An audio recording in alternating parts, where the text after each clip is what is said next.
Hey everyone, how's it going? Welcome back to my channel. In case you're new here, my name is Emily and I am a professional costume and prop maker. Here on my channel, I show you guys how to make your favorite props from different movies and shows. I do a lot of Star Wars stuff, but I also do some Marvel and DC stuff as well, and some other random things that I feel like doing. I'm going to be attempting to make a Mandalorian gauntlet with a light up acrylic screen. I'm going to be using a method where I engrave the acrylic to create the effect, so I'm not really sure exactly how well it's going to work yet, but I'm really excited to experiment a little bit and see how it goes. So if you're interested in watching me make this gauntlet, go ahead and stick around.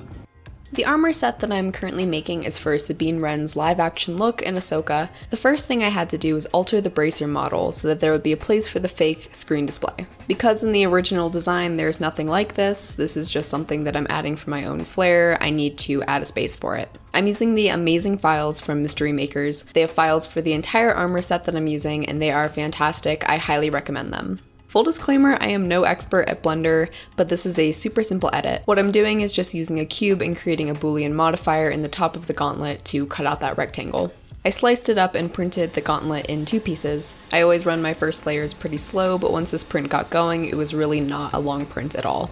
This is how the top piece of the gauntlet turned out. As you can see on the back here, in this part is where the electronics are going to go.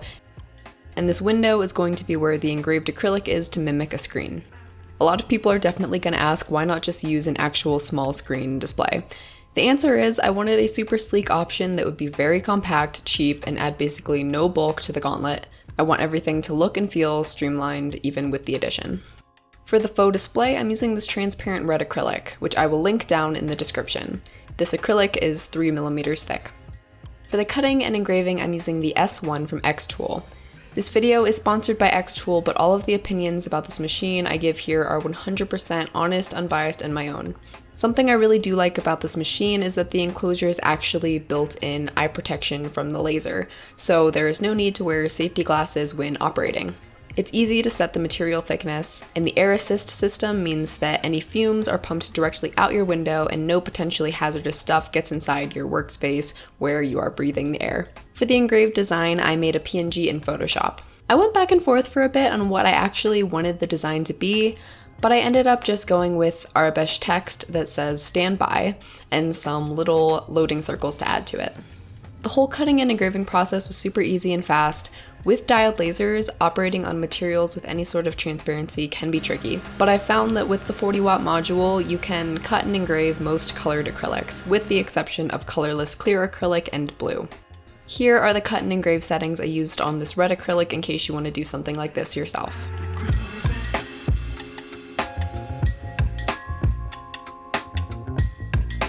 As you can see, the piece came out great. There's a little bit of jaggedness on the edge, which is because of the transparency of the material, so I'll need to do a quick cleanup with sandpaper, but other than that, I think it came out great. Another thing to note is that I engraved the design mirrored, because the side facing out is going to be the non-engraved rear side. The way this acrylic is going to be illuminated is by a light that is going to shine directly in from the side. I designed a very simple single on-off switch in Fusion 360, which will house the batteries and the LED. After I 3D printed the pieces out, I just assembled it like so.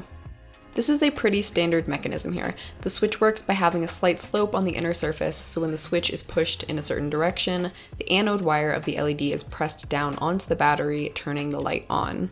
I did a quick test assembly just with tape to see how the effect will look on the finished product. I think the effect is awesome for just a quick lighting trick. So now pretty much the only thing I have to do is to sand, prime, and paint these bad boys. This really shouldn't take me too long. The paint design is actually a pretty simple one with like 2 or 3 colors plus some weathering. I'm not going to go into too much detail because I have lots of other videos about how to sand, prime, smooth, paint, 3D prints. So for this video, I'm just gonna show you guys a quick overview. And if you're interested in getting some more in-depth tutorials, go ahead and check out those other videos.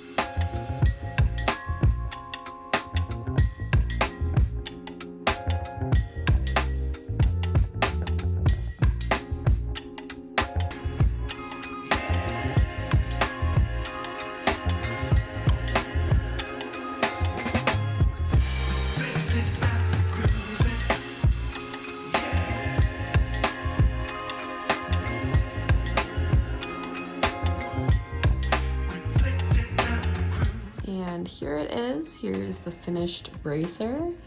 I really like how this came out. I love the way the light looks. I do need to add some padding so that it's a little bit more snug on my arm, but other than that, I am really loving how this came out.